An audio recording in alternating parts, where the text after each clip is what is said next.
دیابت داری و نمیدونی چی بخوری؟ یا شاید کسی تو خانوادت دیابت داره و نگرانی که چی باید تو برنامه غذاییش بذاری. تو این ویدیو 10 تا از بهترین خوراکیایی که میتونن به کنترل قند خونت کمک کنن رو معرفی میکنم. بعضیش ممکنه فکرش هم نکنی که انقدر مفید باشن. تا آخر ویدیو همراه من باش چون ممکنه همون چیزی رو که دنبالش بودی پیدا کنی. اولین خوراکی جوی دو سره، یکی از بهترین ها برای شروع روز. این خوراکی میتونه قند خونت رو ثابت نگه داره و مدت زمان بیشتری شما رو سیر نگه داره. دومی ماهی سالمونه.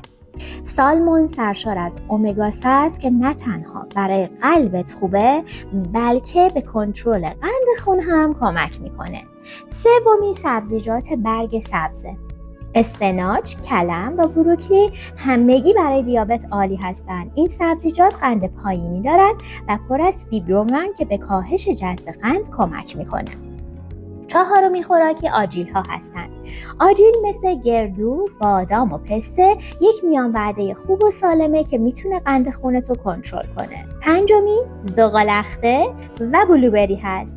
بلوبری یک میوه پر از آنتی اکسیدانه که به کنترل قند خون کمک میکنه. ششمی عدس و حبوباته. عدس و حبوبات پر از پروتئین و فیبر هست و میتونه یه جایگزین خوب برای غذاهای نشاسته‌ای باشه. اگه تا اینجا ویدیو رو دوست داشتی لطفاً لایک کن تا بریم سراغ مورد بعدی. هفتمین خوراکی دانه های چیا هستن. این دانه های ریز جادویی هم پر از فیبرون و به سیر موندن و تنظیم قند خون کمک میکنن. هشتمین خوراکی سیبه. سیب یک میوه ساده و خوشمزه است که با فیبر بالا و قند پایین یه انتخاب عالیه. نهمی خوراکی ماست کمچربه. ماست کمچرب با پروبیوتیک ها میتونه به بهبود عملکرد انسولین بدن کمک کنه. و آخرین خوراکی که شاید اصلا فکرشو نکنید دارچینه. تحقیقات نشون داده که دارچین میتونه به کاهش قند خون کمک کنه و به راحتی میشه توی وعده‌های غذایی مختلف استفاده کرد.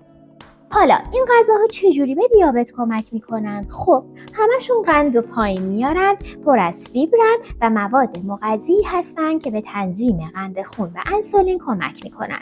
با این رژیم غذایی شما میتونید یه قدم بزرگ برای کنترل دیابت بردارید.